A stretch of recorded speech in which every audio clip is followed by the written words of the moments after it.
The punk and heavy music scene pride themselves on the ethos of inclusion and acceptance.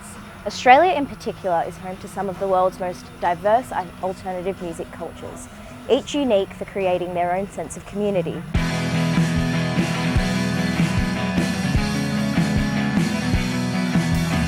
However, I have noticed ongoing issues that can contribute to a general feeling of exclusion for women within this scene. So today I'm here at Herman's Bar for the Voices Festival, which raises awareness and funds for victims of domestic violence. It features an all-women lineup, and I'm here to interview the band Camp Cope about growing up in Australia's punk scene. Just to start off, what was your initiation sort of like into the punk scene? So what were the first shows you went to, and what was that experience like for you guys? I went to a lot of house shows, and I was a fan of the Smith Street Band, and I'd be like up the front just like screaming, being a reckless idiot. I don't know, I just used to go to everything. If there was a show, it'd be like you'd never heard of any of the bands, and you just go there for the length of the show and then you go home. Was really lucky to move above Blackwire Records on Parramatta Road, and that was like really my initiation into the DIY scene around this area. And so going to these shows as a teenager, were there like obvious things that you noticed that were different for male fans and for women fans? When you don't know it's there, you don't see it, and then when you know it's there, you see it everywhere. I found that as a young girl, like going to shows as like 16 or 17, there's like people would assume that you didn't play music, that you were just there as a fan or you were there alongside someone else.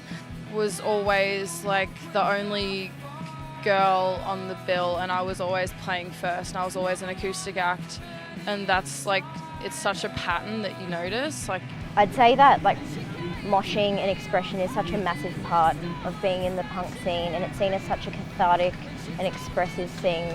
So I was wondering if you could just explain a bit about why you sort of push that like girls to the front movement, which I think is really cool.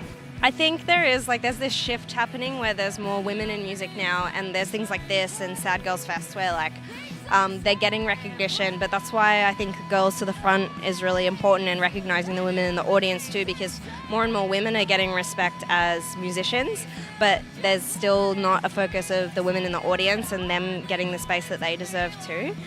We've recognised that girls do have a very different sort of upbringing in the scene, and do you think that if there was that acknowledgement of like a more accepting sort of stance for women, would girls be more inclined to become musicians within the scene because they know they've had that support as a fan, and then there would be more opportunities to get like women on festivals, women on bills? I think it's going to take the people who have less representation in the scene to band together and really support one another, and that's what's going to make the significant change. Just supporting, putting each other on shows, being there constantly, being that support group for them. So. just for me though, I feel like I needed to see 100 bills with all men to really like ignite that fire and be like, we got to change this. Like, this needs to happen. Like, I play music and I want to feel safe, and yeah.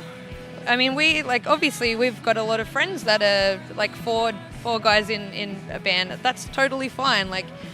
But at the same time, if we've got the chance to put someone on a bill, they're our mates, but like, you don't need help. We'd rather choose someone else who does. Like, we think you're great. Other people should see you too. Like, they've got it easy. They'll be fine. They can look after themselves. They're big boys. They don't need our help.